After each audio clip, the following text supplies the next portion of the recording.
आर्थिक इतिहास रहा है, क्योंकि आत्मनिर्भरता का मतलब मोटा मोटा आर्थिक रूप से आप समृद्ध होइए पहले। बाकी तो ठीक है, समृद्धता तो हर क्षेत्र में चाहिए हमको, लेकिन मोटा मोटा आर्थिक मामला है। आर्थिक मामला आपका सही होगा जब और मामले सही हो जाएंगे, ठीक ना। बाकी ध्यान देना तो हर क्षेत्र में। तो जो भारत का आर्थिक इतिहास है, मैं एक आपको इंटरेस्टिंग पॉइंट बताता हूँ। मानव का जो इतिहास है 2000, 4000, 5000 तक जितना आप सोच लीजिए, भारत ने हमेशा लगभग 17वीं शताब्दी तक भारत की अर्थव्यवस्था दुनिया में पहली पोजीशन थी। पहली पोजीशन का मतलब ये है, सोचिए कि अगर 5000 साल का इतिहास ले लीजिए, 3000 में दक्षिण सिविलाइजेशन का ले लीजिए, इधर आप 1500 ले लीजिए, मोटा मोटा लगभग 5000 सालों में भारत की पोजीशन, भारत की अर्थव्यवस्था की पोजीशन, यानी कि भारत की जो समृद्धि थी वो पहली पोजीशन थी। अब सोचिए भारत की क्या स्थिति थी। अगर दुनिया 100 रुपया कमाता था, अगर दुनिया 100 रुपया, दुनिया की आमदनी 100 रुपये थी, तो भारत की अकेले आमदनी 1000 ईस्वी तक बता रहा हूँ 32 रुपये थी। 1000 ईस्वी यानी 100 रुपये में पूरा आज 200-250 देश कमा रहे हैं, उसी में से 32 रुपया अकेले भारत कमा रहा था। सोचिए भारत की क्या स्थिति थी। यानी 4000 साल का मैंने इतिहास आपको बताया, भारत की पोजीशन नंबर 1 थी। नंबर 1 ऐसे ही नहीं थी, 32 रुपये, यानी कि 100% अगर आमदनी है उसमें से 32% भारत की आमदनी। अब सोचिए भारत का कैसा गौरवपूर्ण इतिहास रहा है। इसका मतलब भारत में वो सारी चीजें थी जो किसी देश को समृद्ध बनाने के लिए जरूरत होती है। जैसे एग्जाम्पल दैट शिक्षा हो गया, शैक्षणिक संस्थान हो गए, कृषि हो गया, व्यापार हो गया, सब सारी चीजें थी, इसीलिए भारत समृद्ध था। 1000 के बाद धीरे धीरे थोड़ा थोड़ा पतन चालू हो गया, क्योंकि तुर्की और मंगोल आक्रांता फिर भारत में आना शुरू करे, लूट खसोट करके जाना शुरू कर। तो बाहर से जब आए लोग तो यहाँ से लूट खसोट के लेके जाते थे। एग्जाम्पल मैं आपको देता हूँ, नादिर शाह का नाम आप लोगों ने सुना होगा जी। 1739 में वो आया था। नादिर शाह ने सिर्फ दिल्ली को लूटा था, बस वो दिल्ली को लूटा था। उसकी उस समय की आमदनी 64 करोड़ रुपए थी। उस समय की आमदनी 64 करोड़ रुपए थी। बताते हैं 300 हाथी, लगभग 12000 घोड़े पे लाद करके वो दिल्ली से गया। और अगर आज के कॉन्टेक्स्ट में उस 64 करोड़ को कन्वर्ट करेंगे तो आज के हिसाब से वो 64,000 करोड़ रुपया होगा। सोचिए कि दिल्ली वाले एरिया से बस, तो भारत कितना बड़ा था। उस भारत में उस समय पाकिस्तान भी था, बांग्लादेश भी था, अफगानिस्तान का पार्ट था। मोटा मोटा 1739 की बात बता रहा हूँ। और लगभग 8 अरब डॉलर उसको कह सकते हैं दिल्ली वाले पार्ट से लूट के गया था। सोचिए भारत में कितना पैसा था, कितनी समृद्धि थी। इसीलिए अगर कोई आपसे कहे कि भारत बहुत हजारों साल से पीछे रहा, ऐसा कुछ नहीं है। भारत बहुत आगे था। आप सोच नहीं सकते कि जो पोजीशन भारत की हजारों सालों से थी, वो पोजीशन अमेरिका कभी प्राप्त नहीं कर पाया। अमेरिका को माना है बहुत बड़ी इकानमी है, ठीक ना। फिर 1000 के बाद धीरे धीरे क्रमशः उसमें गिरावट चालू हुई, क्योंकि बाहर से आक्रांता आने लगे, उसमें स्पेशली तुर्क और मंगोल का नाम आता है। फिर वो धीरे धीरे करके 1500-1600 ईस्वी आते आते फिर वो डाउन होकर के 22 से 25 पे आ गया। और फिर चाइना वहीं आगे चला गया। ये जान लीजिए चाइना और भारत ये हमेशा दुनिया की बड़ी इकानमी रही है। इधर गड़बड़ हो गया 3-4 साल से, 300-400 साल से। तो भारत पहले पोजीशन पर है, चीन दूसरे पोजीशन पर है, यही रहता था।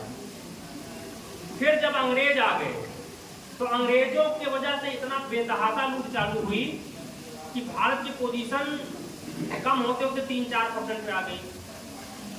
और भारत अपने पूरा जो मानव जाति का इतिहास है सबसे निम्नतम बिंदु पे आया 1980। अब सोचिए कितनी बड़ी साइकिल है। 5-6 हजार साल का इतिहास लीजिए, उसके बाद सबसे न्यूनतम बिंदु पे कब आया? 1980। ज्यादा दिन नहीं हुआ, 30-40 साल हुआ है। 20 साल इधर, 20 साल उधर। अब लेकिन भारत फिर जो है उठ रहा है धीरे धीरे। आज भारत की पोजीशन दुनिया की चौथी बड़ी इकानमी है जीडीपी के मामले में। क्रय शक्ति के मामले में भारत तीसरी बड़ी इकानमी है कि नहीं है? क्रय शक्ति का मतलब जैसे एक पपीता आप यहाँ 50 रुपए 1 किलो खरीद लेते हैं, अमेरिका में जाएंगे वही पपीता रुपए में आपको 5 रुपए किलो मिलेगा। तो उनका 500 रुपया, हमारा 50 रुपये, दोनों बराबर हुआ। इसी को बोलते हैं क्रय शक्ति। जैसे गुड़ आप लिए, गुड़ आप 1 किलो आप यहाँ 50 रुपये में खरीद लिए 1 किलो। अमेरिकन का कोई गुड़ आपको 4 रुपये मिल रहा है, गुड़ तो गुड़ है, तो उनका 4 तो हमारा 50 रुपया बराबर हो। तो हमारी क्रय शक्ति, हमारे मुद्रा की क्रय शक्ति अच्छी है अपने देश में, क्योंकि हम ज्यादा सामान खरीद ले रहे हैं।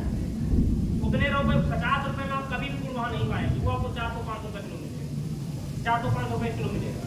समझ रहे नहीं बात जी? तो ये बातें हैं। तो आज वही जो हमारा गौरवपूर्ण इतिहास रहा है, क्यों रहा है, उसका मूल कारण था कि भारत आत्मनिर्भर रहा है, चाहे वो इकानमी का कोई भी पहलू हो। और हमारे मंदिर भी जो थे वो सिर्फ धार्मिकता के केंद्र नहीं थे, वो बैंक का भी काम करते थे। वहां से लोन मिलता था, पैसा जमा कर सकते थे। वो एजुकेशन सेंटर भी थे, शैक्षणिक केंद्र थे। तो हमारे मंदिरों पर भी अटैक हुआ। अब सोमनाथ वगैरह पे सब कुछ सुना, गजनी कितना लूट करके ले गया, गजनी वगैरह, समझ में आया कि नहीं? तो ओवरऑल उसी सब सिनेरियो को लेकर के डिस्कशन में थोड़ा सा इसलिए आपको सब डाइवर्सिफाइड करके बता ताकि आपको समझ में आए।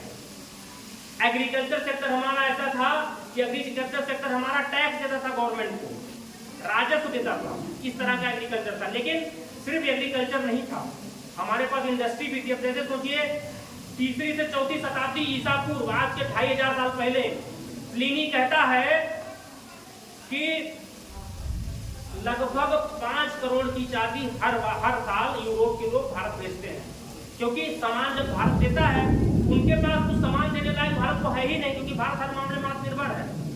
हर मामले में भारत आत्मनिर्भर है, तो आपको देना पड़ेगा, मुद्रा देना पड़ेगा। उस समय सर्वनाम मुद्रा क्या है, चाहे चांदी दीजिए चाहे सोना दीजिए। तो दुनिया का पैसा, जो कि भारत के पास वो हर चीज बनती थी जो कि दुनिया को चाहिए थी, तो खरीद करके लोग ले जाते थे।